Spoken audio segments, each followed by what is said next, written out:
Halo teman-teman, hari ini kita akan ngebahas tentang hal-hal negatif yang bisa kalian dapatkan kalau kalian pakai sepatu lari plat karbon atau biasa disebut super shoes.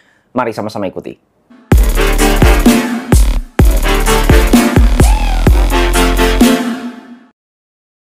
Sebelumnya saya ingin ngasih tahu terlebih dahulu bahwa saya ini bukan atlet, saya juga bukan pelatih, saya bukan yang desainer sepatu. Jadi apapun yang saya sebutkan dalam video ini adalah murni pendapat pribadi saya sebagai pelari jelata. Bagi teman-teman yang masih belum subscribe, klik tombol subscribe yang warna merah yang di bawah ini biar saya makin semangat untuk membuat video-video bermanfaat buat teman-teman sekalian dan biar nggak ketinggalan. Kalau misalnya saya upload video baru tentunya seputar Nia Lari.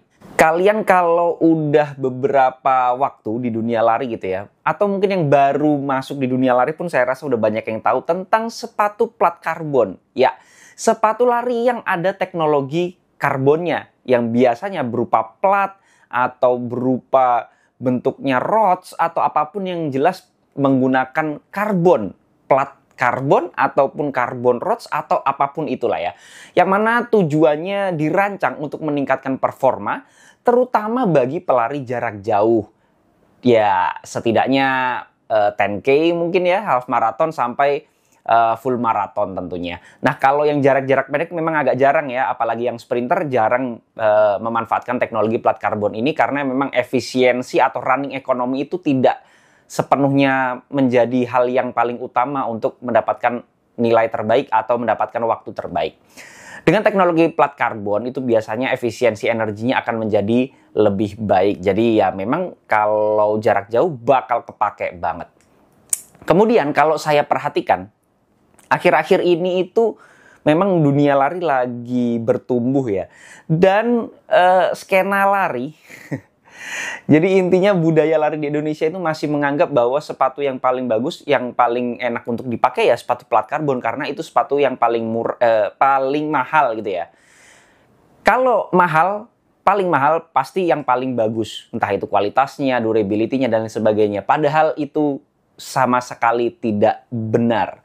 Banyak banget hal negatif yang bakal kalian dapatkan kalau kalian sebenarnya belum waktunya menggunakan sepatu plat karbon. Karena sepatu plat karbon itu tidak untuk semua pelari ya. Apalagi pelari amatir. Kalau kalian udah terbiasa lari, mungkin jam terbang kalian udah panjang, kalian profesional mungkin, elite runner, ya itu tentu saja bakal bagus banget buat kalian. Cuman kalau kalian pelari pemula yang ya masih banyak kekurangannya, saya rasa memang bukan peruntukannya gitu ya. Nah, hal-hal negatif dari sepatu plat karbon itu ada beberapa. Yang pertama adalah harga yang mahal. Sepatu ini tuh biasanya minimal tuh 3 bahkan kali lipat dari harga sepatu daily trainer setidaknya. Sepatu yang paling tengah-tengah lah ya, daily trainer, sepatu yang paling banyak bisa dipakai ngapain aja. Itu 2-3 kali lipat bahkan harganya. Atau bahkan mungkin 4 kali lipat ada aja. Itu nggak masuk akal. Cuman masih banyak aja yang beli karena merasa kalau semakin mahal harganya, itu berarti akan semakin bagus. Ya belum tentu gitu ya. Karena memang sama kayak mobil misalnya, semakin mahal harganya memang semakin bagus tapi belum tentu sesuai dengan peruntukannya.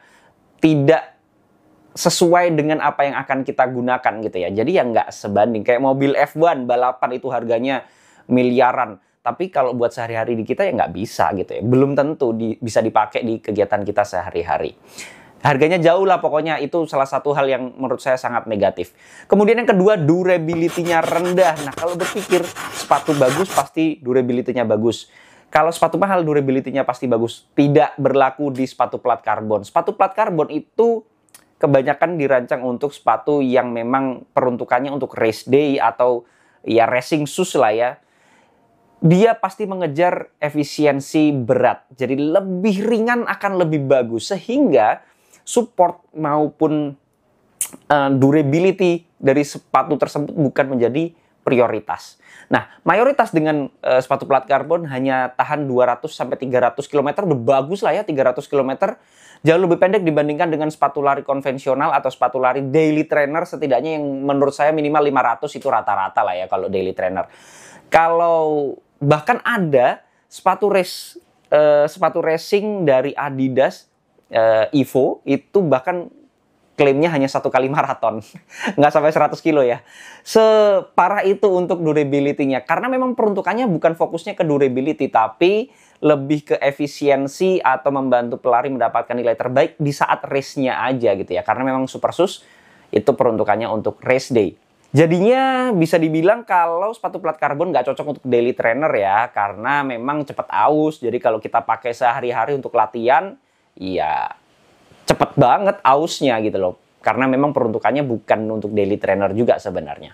Kemudian selanjutnya resikonya adalah terkena cedera. Desain plat karbon dapat memaksa pola lari tertentu. Jadi kayak running form kita itu bisa berubah. Jika tubuh tidak siap atau teknik larinya kalian masih kurang bagus, ini bisa meningkatkan resiko terkena cedera terutama di area lutut dan pergelangan kaki, bisa juga kena shin splint. Banyak banget cedera-cedera yang berpotensi muncul kalau kalian memaksakan diri pakai sepatu plat karbon. Sebenarnya running form kalian belum bagus, belum mampu gitu ya, tapi memaksakan. Jadi resiko cederanya itu gede banget. Saya pribadi yang dari 2020 udah 4 tahun lari, aktif banget lari ya, itu pakai sepatu plat karbon itu bener-bener minimalis banget. Seminggu sekali aja belum tentu gitu ya. Nah, sepatu plat karbon kenapa saya pakainya seminimalis mungkin? Ya karena sebelumnya saya udah pernah pengalaman kalau kebanyakan pakai sepatu plat karbon itu kaki saya kayaknya pegelnya nggak hilang-hilang. Jadi kayak gampang overtrain lah. Jadi makanya saya benar-benar membatasi.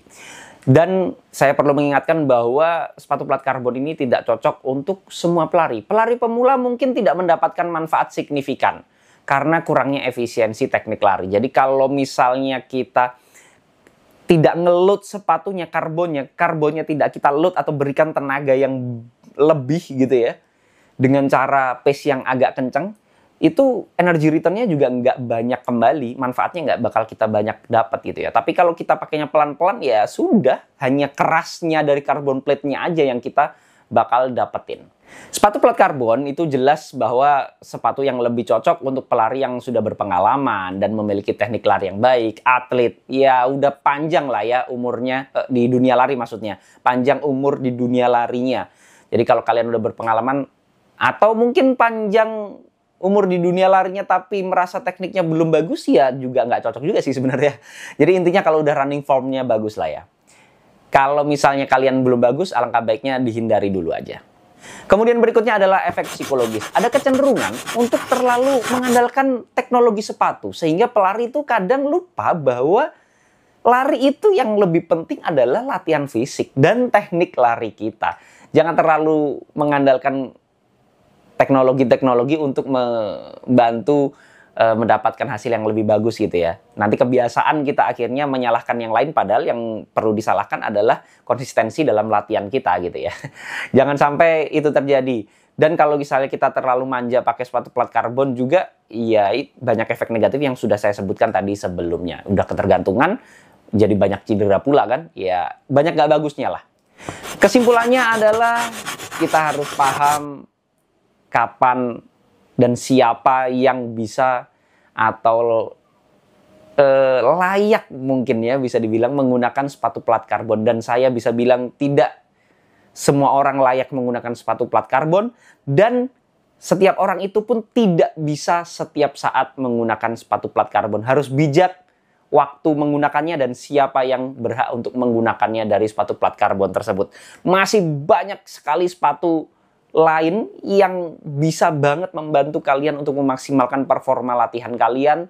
Race day pun sebenarnya nggak harus plat karbon, karena saya pribadi udah pernah full maraton tanpa sepatu plat karbon juga enak, nyaman sekali, tidak ada permasalahan. Mungkin kalau pakai sepatu plat karbon pada saat itu ya, saya karena pace-nya agak slow, itu pasti bakal kacau. Tapi untungnya nggak pakai sepatu plat karbon, jadi lebih apa ya, cushionnya lebih dapat lah ya. Karena slow, enak, nyaman, menikmati.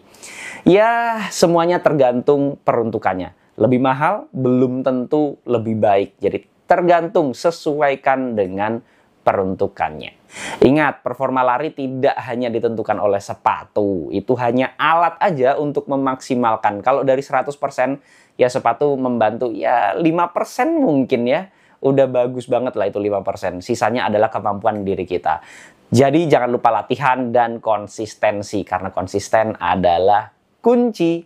Itu tadi pendapat saya tentang sepatu plat karbon. Ya, menurut saya sih banyak kekurangannya dan ya itu kesimpulannya tadi. Gimana kalau menurut kalian? Apakah kalian udah pernah nyobain? Kalau udah, gimana rasanya dan gimana pendapat kalian? Atau apapun itu tentang plat karbon yang perlu kita diskusikan, ya langsung aja share di kolom komentar. Jangan lupa subscribe channel ini biar saya makin semangat untuk membuat video-video bermanfaat buat teman-teman sekalian. Dan biar nggak ketinggalan kalau misalnya saya upload video baru tentunya seputar Nia Lari. Assalamualaikum warahmatullahi wabarakatuh.